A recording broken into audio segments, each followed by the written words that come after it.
તો મિત્રો, આપણે હવે પાઠ 15નો બીજો ભાગ લઈએ છીએ. એમાં આપણો મુદ્દો છે વિચરતી અને વિમુક્ત જાતિ. વિચરતી અને વિમુક્ત જાતિના લોકોના પશુઓ સાથે દૂર દૂર સુધી ફરતા રહેતા. તેમનું જીવન મોટાભાગે પશુપાલન પર આધારિત હતું. તેઓ સ્થાયી ખેડૂતો પાસેથી અનાજ, કપડાં, વાસણ અને અન્ય વસ્તુઓ માટે ઊન, ઘી વગેરે વસ્તુઓનો વિનિમય પણ કરતા હતા. કેટલીક વિચરતી જાતિઓ જાનવરો પર સામાન લાદી અને એક જગ્યાએથી બીજી જગ્યાએ લઈ જઈ વસ્તુઓની ખરીદી અને વેચાણ પણ કરે છે. તો અહીંયા મિત્રો, તમે આ પણ ફોટા ઉપરથી તમે જોઈ શકશો. અહીંયાથી તમે બતાવીએ છીએ. આ જે છે એ આખી વણઝારાની જાતિ છે. અહીંયાથી તમે જોઈ શકો છો. અને તમે ઘણીવાર તમે જુઓ છો કે વરસાદ જ્યારે નથી આવતો કચ્છની અંદર, ત્યારે માલધારી પોતાના સામાન લઈ એક જગ્યાએથી બીજી જગ્યાએ જાય છે. એ પણ આપણને આના ઉપરથી ખ્યાલ આવે છે. તો આ કહેવાય છે વણઝારાની પોઠ. તો વણઝારા ભારતની ગુજરાતના સંદર્ભમાં આ બધી વિચરતી વિમુક્ત જાતિઓમાં વણઝારા સૌથી અગત્યના હતા. તેનો સમૂહ ટાંડા કહેવાતો. અલાઉદ્દીન ખલજી દિલ્હીની બજારો સુધી અનાજ અને ચીજ વસ્તુઓ લાવવા લઈ જવા માટે તેમનો ઉપયોગ કરતો. બાદશાહ જહાંગીરે પણ વણઝારા દ્વારા બળદો પર અનાજ લાદી શહેરમાં વેચવાના તેમના કાર્યોનો ઉલ્લેખ કર્યો છે. ખાસ બાબત તો એ છે કે યુદ્ધ દરમિયાન વણઝારાઓ બળદોની પોઠ પર મુઘલ સેના માટે અનાજ અને ચીજવસ્તુઓ લાવતા હતા. તો મિત્રો, જ્યારે એ સમયમાં યુદ્ધ થતું હશે અલાઉદ્દીન ખલજીના સમયમાં, ત્યારે એ લોકો પોતે એના બળદો ઉપર ઘણો બધો સામાન, તમે પિક્ચરમાં પણ એવા ઘણા બધા સીન આપણે જોયા છે કે બળદ ઉપરથી આખું કવર કરી અને બળદગાડાની અંદર ઘણી બધી વસ્તુઓ લઈ અને બળદગાડું જતું જાય અને ચીજ વસ્તુ એમના સુધી પહોંચતી જાય. તો એક રીતે જોઈએ તો વણઝારા ભારત અને વિશ્વ વચ્ચેની કડી હતા. મધ્ય એશિયાથી અનેક ચીજવસ્તુઓ તેમના દ્વારા ભારતમાં આવતી અને ભારતમાંથી બહાર પણ જતી હતી. તો આમ વણઝારા આપણા ભારત માટે ખૂબ જ ઉપયોગી સાબિત થયા છે. ત્યાર પછીનો આપણો મુદ્દો છે મિત્રો, જનજાતિઓ અને વિચરતી જાતિઓની સંસ્કૃતિ. જે આ બધી જાતિઓ હતી, જનજાતિ, એની સંસ્કૃતિ શું હતી? કેટલીક વિચરતી વિમુક્ત જાતિઓ ઘેટા, બકરા, ઘોડા, ગાય, ભેંસ અને બળદના વ્યાપાર સાથે પણ સંકળાયેલી હતી. વિવિધ જાતિના નાના મોટા ફેરિયા એક ગામથી બીજે ગામ બનાવેલા દોરડા, ઘાસની ચટાઈ, મોટા થેલા વેચતા. કેટલીક વિચરતી વિમુક્તિ જાતિઓમાં કાંગસિયા માંડવોનો સમાવેશ થતો હતો. કાંગસિયા મોડવાનો સમાવેશ થતો હતો, જે બંગડી, સૌંદર્ય પ્રસાધનોના વેપાર સાથે જોડાયેલા હતા. કેટલીક વિચરતી જાતિઓમાં નટ, બજાણિયાનો પણ સમાવેશ થતો હતો. એ પણ તમે ઘણીવાર આપણા હમીરસર તળાવ પાસે તમે જોયું હશે કે નટ ઓલું થાળી કે મદારીની જેમ ઓલું વગાડતો હોય અને એના છોકરો નાનકડો કે પોતે એનો પતિ જે હોય એ પોતે એકદમ બેલેન્સ રાખી અને હાથેથી ઓલું ઉપર ચાલતો હોય છે. તેઓ વિભિન્ન અંગ કસરતો કરી અને લોકોનું મનોરંજન પણ તે સમયમાં કરતા હતા. ગુજરાતમાં વણઝારા, મલધારી, નટ, બજાણિયા, કાંગાસિયા જેવી વિચરતી વિમુક્ત જાતિઓ પણ આપણને જોવા મળે છે. તો આ કાંગાસિયા પણ એક જનજાતિનો પ્રકાર છે. ત્યાર પછીનો મિત્રો, હવે આપણો મુદ્દો આવશે જનજાતિઓમાં આવેલ સાંસ્કૃતિક પરિવર્તન. એ લોકોના સમાજ જીવનમાં શું પરિવર્તન આવ્યું છે? અર્થવ્યવસ્થા અને સમાજની જરૂરિયાતો વધતા, નવા કૌશલ્યો, કલા અને કૌશલ્યો ધરાવતા લોકોની આવશ્યકતા ઊભી થઈ. સમાજ જુદી જુદી જાતિઓમાં વિભાજિત થયો. બીજી બાજુ ઘણી જનજાતિઓ સામાજિક જૂથોને જ્ઞાતિને આધારિત સમાજમાં સમાવી તેમને જાતિનો દરજ્જો આપવામાં આવ્યો. આવી જાતિઓમાં વિશિષ્ટ કૌશલ્ય ધરાવતા સમુદાયો મુખ્ય છે. હવે વર્ણને બદલે જાતિ સમાજના સંગઠનોનો આધાર બની. ત્યાર પછીનો મુદ્દો છે વનવાસી અને વિચરતી જાતિની ઉપલબ્ધિઓ. ગોંડ અને અહોમ. હવે જોઈએ છીએ ગોંડ એટલે શું છે અને ભારતમાં એ કઈ રીતના એ વનવાસી જાતિ છે. ભારતના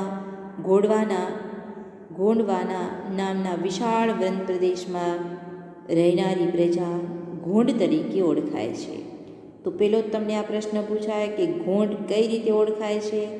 તો ભારતના ગોંડવા નામના વિશાળ વન પ્રદેશમાં રહેનારી પ્રજા ગોંડ તરીકે ઓળખાય છે. જે ભારતની જૂની જનજાતિઓ પૈકી એક છે. તેઓ સ્થાનાંતરિત ખેતી કરતા નાના કુળોમાં વહેંચાયેલી વિશાળ ગોંડ જાતિઓમાં પ્રત્યેક કુળનો એક રાજા હતો. આ સ્થળાંતરિત ખેતી કરતા એમાં પ્રત્યેક કુળમાંથી શું હતું? એક રાજા હતો. અકબરના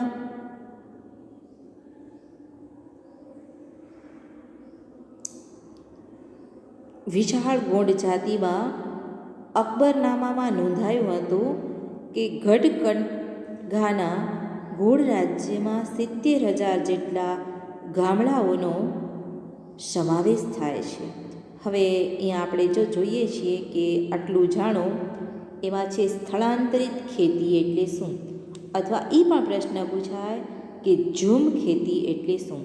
આ પ્રકારની ખેતીમાં જંગલોમાં વૃક્ષ કાપી તેને સળગાવી જમીન એ લોકો પાછી સાફ કરી નાખતા અને ત્યાં ફરી પાછી 2 વર્ષ 3 વર્ષ ખેતી કર્યા બાદ જમીનની ફળદ્રુપતા ઘટતા આ વિસ્તાર છોડી દઈ અને બીજી જગ્યાએ આ જ રીતે ખેતી કરવામાં આવતી. આ ખેતીના પ્રકારને સ્થળાંતરિત ખેતી અથવા ઝૂમ ખેતી તરીકે ઓળખવામાં આવે છે. પહેલાં શું કરે કે ખેતીમાં જંગલોમાં વૃક્ષો બધા કાપી નાખે, એને સળગાવી દે, એ જમીન સાફ કરી અને ત્યાંથી એ લોકો ખેતી કરે. 2-3 વર્ષ એ લોકો એ જ જમીન ઉપર ખેતી કરે અને પછી જમીનની ફળદ્રુપતા જેમ જેમ ઘટી જાય તેમ વિસ્તાર આખો છોડી અને બીજી જગ્યાએ ફરી પાછી વૃક્ષો કાપી અને એ જ રીતના ખેતી કરે એને સ્થળાંતરિત ખેતી અથવા ઝૂમ ખેતી કહેવામાં આવે છે. તો આ પણ પ્રશ્ન તમને પરીક્ષામાં ઘણીવાર પૂછાઈ શકે છે. તેમની રાજ્ય વ્યવસ્થા કેન્દ્રકૃત હતી. રાજ્ય ગઢમાં વહેંચાયેલા હતા. દરેક ગઢ પર એક ખાસ ગોંડ કુટુંબનું આધિપત્ય હતું.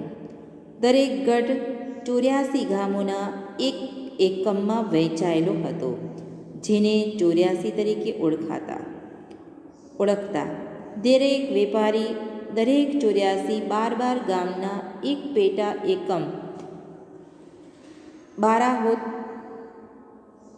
બાર હોતામાં વહેંચવામાં આવતી. મોટા રાજ્યના ઉદય સાથે ગોંડ સમાજમાં પણ પરિવર્તન આવે છે. ધીમે ધીમે બધી જ જગ્યાએ પરિવર્તન આવકારદાયક છે. તો આ ગોંડ પ્રજાતિમાં પણ મિત્રો એવું સરસ મજાનું પરિવર્તન આવ્યું. મૂળભૂત રાજપૂત તરીકેની માન્યતા મેળવવા ગઢકંઠાના ગોંડ રાજા અમનદાસે સંગ્રામ શાહની પદવી ધારણ કરી. તેના પુત્ર દલપતે મહોબાના ચંદેલ રાજપૂત રાજાની પુત્રી રાજકુમારી દુર્ગાવતી સાથે લગ્ન કર્યા. યુવાન વયે જ દલપતનું મૃત્યુ થતાં દુર્ગાવતીએ 5 વર્ષના પુત્ર વીરનારાયણના નામથી શાસન સંભાળ્યું. 1565માં આસિફ ખાનના નેતૃત્વ હેઠળ મુઘલ સેનાએ દુર્ગાવતીને હરાવી રાણી અને તેમનો પુત્ર યુદ્ધમાં લડતા લડતા મૃત્યુ પામે છે. ગઢકટ્ટંગા રાજ્યએ હાથીઓના વેપાર દ્વારા પુષ્કળ ધન કમાવ્યું હતું. ગઢકંડગા ઉપર વિજય મેળવી મુગલોએ પુષ્કળ ધન અને હાથીઓ મેળવ્યા. તેમણે રાજ્યનો મોટો ભાગ પોતાના નિયંત્રણમાં રાખ્યો, જ્યારે બાકીનો ભાગ વીરનારાયણના કાકા ચંદર શાહને આપ્યો. ગઢકંડગાના પતન બાદ નિર્બળ બનેલા ગોંડ રાજ્ય શક્તિશાળી બુંદેલાનો અને મરાઠાઓના આક્રમણ સામે એ લોકો ટકી શકતા નથી. એક બાજુ છે ચંદર શાહ, એના કાકા ચંદર શાહ, અને ગઢકંડા પતન બાદ નિર્બળ બનેલું જે ગોંડ રાજ્ય હતું, રાજ્ય શક્તિશાળી બુંદેલા અને મરાઠાઓના આક્રમણના કારણે એના સામે ટકી શકતા નથી, એટલે અહીંયા એનું પતન થઈ જાય છે. ત્યાર પછી બે જાતિ આપણે બતાવી હતી, એક તો આગળ જે વાત આપણે કરી એ, અને બીજી છે અહોમ. અહોમ લોકો 13મી સદીમાં હાલના મ્યાનમારથી આવી અસમની બ્રહ્મપુત્ર નદીના ખીણ વિસ્તારમાં વસે છે. તેણે ભૂયા એટલે ભૂસ્વામી જમીનદારની જૂની રાજકીય વ્યવસ્થાને બદલી એક નવા રાજ્યની સ્થાપના કરી. 16મી સદીમાં ટુટીઓ ઈસવીસન 1523 અને કોચહાજો ઈસવીસન 1581 રાજ્યને પોતાના રાજ્યમાં ભેળવી અને આસપાસની જનજાતિઓને જીતી અને એક વિશાળ ઓહોમ રાજ્યની એમને સ્થાપના કરી. 17મી સદીમાં તો તેઓ દારૂગોળો અને તોપોનું નિર્માણ કરી પણ શકતા હતા. જોકે દક્ષિણ પશ્ચિમથી ઓહોમ લોકો પર ઘણા આક્રમણો થતા હતા. દક્ષિણ બાજુથી અને પશ્ચિમ બાજુથી આ ઓહોમ પ્રજા હતી, જનજાતિ હતી, એના તરફ સતત શું થતું હતું? આક્રમણો થતા હતા.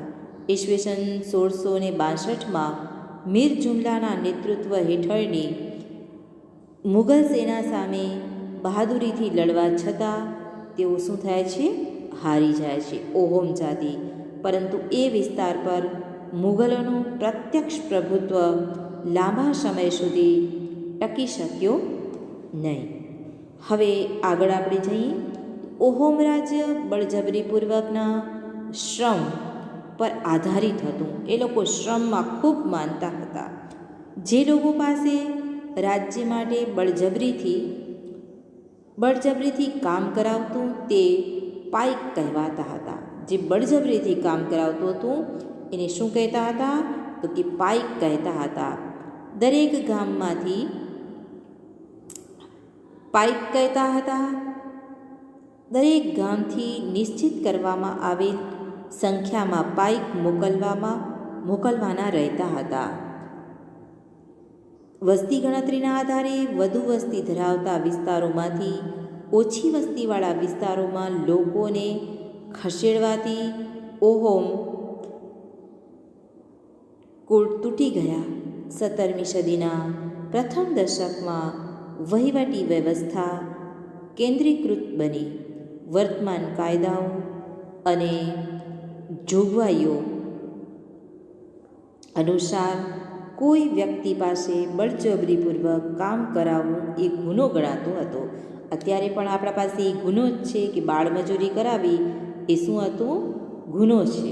એમ બળજબરીપૂર્વક કામ કરાવવું એ પણ એક ગુનો ગણાતો હતો. આ જનજાતિઓના તમામ પુરુષો યુદ્ધના સમયે સેનામાં જોડાતા અને અન્ય સમયમાં સિંચાઈ વ્યવસ્થા જેવા સાર્વજનિક કાર્યો કરતા. ઓહોમ લોકોએ ચોખાની ખેતીની નવી પદ્ધતિ પણ અમલમાં મૂકી છે. ઓહોમ સમાજ કુળમાં વહેંચાયેલો હતો. તેમના કુળને ખેલ કહેવામાં આવતું. ઘણા ગામો પર ખેલનું નિયંત્રણ રહેતું. ખેડૂતને ગામના સમાજ દ્વારા આપવામાં આવેલ જમીન ગામ સમાજની સંમતિ વગર રાજા પણ પાછી લઈ શકતો ન હતો. શરૂઆતમાં ઓહોમ લોકો જનજાતીય દેવતાઓ, પ્રકૃતિના દેવતાઓ ઉપાસના કરતા હતા. રાજા દ્વારા મંદિરો અને બ્રાહ્મણોને જમીનનું દાન આપવામાં આવતું હતું. શિપસિંહ ઈસવીસન 1714થી ઈસવીસન 1744ના સમયમાં હિન્દુ ધર્મ ત્યાંનો મુખ્ય ધર્મ બની ગયો હતો. હિન્દુ ધર્મ અપનાવ્યા છતાં ઓહોમ રાજાએ પોતાની પરંપરાગત માન્યતાઓ સંપૂર્ણપણે છોડી નહીં. ઓહોમ સમાજ એક અત્યંત સુસંસ્કૃત સમાજ હતો. કવિઓ અને વિદ્વાનોને જમીન દાનમાં આપવામાં આવતી. નાટ્ય પ્રવૃત્તિને પ્રોત્સાહન આપવામાં આવતું. સંસ્કૃતની અગત્યની સાહિત્યિક કૃતિઓનો સ્થાનિક ભાષામાં અનુવાદ કરવામાં આવ્યો હતો. બુરંજી નામની ઐતિહાસિક કૃતિને પહેલાં ઓહોમ ભાષા અને પછી આસમી ભાષા લખવામાં આવી. ગુજરાતમાં ડાંગ અને અન્ય પૂર્વીય પટ્ટીમાં આવા જનજાતિ રાજ્ય જોવા મળતા હતા. સતરામપુર, દેવગઢ બારિયા તેમજ ડાંગની રાજ્ય વ્યવસ્થા અને સંસ્કૃતિ વિશિષ્ટ હતી. તેમના તમાશા, ભવાડા, ઠાકરિયા જેવા નૃત્યો વિશ્વવિખ્યાત થયા છે. ડાંગમાં ડાંગ દરબાર પ્રતિવર્ષ ભરાય છે, જેમાં રાજાઓને વર્ષાસન આપવામાં પણ આવે છે. તો મિત્રો, આટલું જાણો. એમાં આપણે જોઈએ છીએ કે ડાંગ દરબાર, તો કે હોળીના તહેવાર દરમિયાન ડાંગ દરબાર યોજવાની શરૂઆત વર્ષો પહેલાં થઈ હતી. સરકારે ડાંગી રાજાઓ અને નાયકોને તેમના હક બદલામાં વંશ પરંપરાગત સાલિયાણું આપવાનું નક્કી કર્યું, જે પરંપરા આજે પણ ચાલુ છે. તો આપણે પણ ક્યારેક આ ડાંગ દરબાર જોવા જઈ શકશું. ત્યાર પછીનો આપણો મુદ્દો છે બદલાતો સમય, નવી જનજાતિઓનું માળખું. 16મી થી 17મી સદી સુધીના જનજાતિઓના ઇતિહાસને આપણે સમજવાનો પ્રયત્ન કર્યો. કાળાંતરમાં અનેક જનજાતિઓમાં વ્યાપક પરિવર્તનો આવ્યા. વર્ણ આધારિત સમાજ, આદિવાસી સમાજના લોકોના એકબીજા સાથેના સંપર્કના કારણે બંને સમાજમાં પરિવર્તન આવ્યું. વિવિધ જનજાતિઓ જુદી જુદી આજીવિકા અપનાવી. સમય જતાં તેમાંની ઘણી જનજાતિઓ જાતિ આધારિત સમાજનો ભાગ બની. જો કે ઘણી જનજાતિઓ હિન્દુ ધર્મ અને જાતિ વ્યવસ્થાથી મોટા ભાગે દૂર રહી. કેટલીક જનજાતિઓમાં સુસંગઠિત વહીવટ વ્યવસ્થા ધરાવતા મોટા શક્તિશાળી રાજ્યોની સ્થાપના કરી, જેથી તેઓને તેમાંથી મોટા અને વધુ જટિલ સામ્રાજ્યો સાથે સંઘર્ષ થયો. કલ્પના કરો, દર 3 મહિને રહેઠાણ બદલતી વિચરતી જનજાતિ સમુદાયના તમે સભ્ય છો. આનાથી તમારા જીવન પર શી અસર થાય છે? તો આ પણ એક કલ્પના કરવા જેવી વસ્તુ છે. તો મિત્રો, અહીંયા આપણો જે આ પાઠ છે 15મો એ આપણે પૂર્ણ કર્યો. ઘણી બધી આપણે જનજાતિઓની વાતો કરી, તો આનાથી તમને ઘણી બધી માહિતી મળી હશે. તો અહીંયા આપણે આ પાઠ પૂર્ણ કરીએ છીએ. અસ્તુ.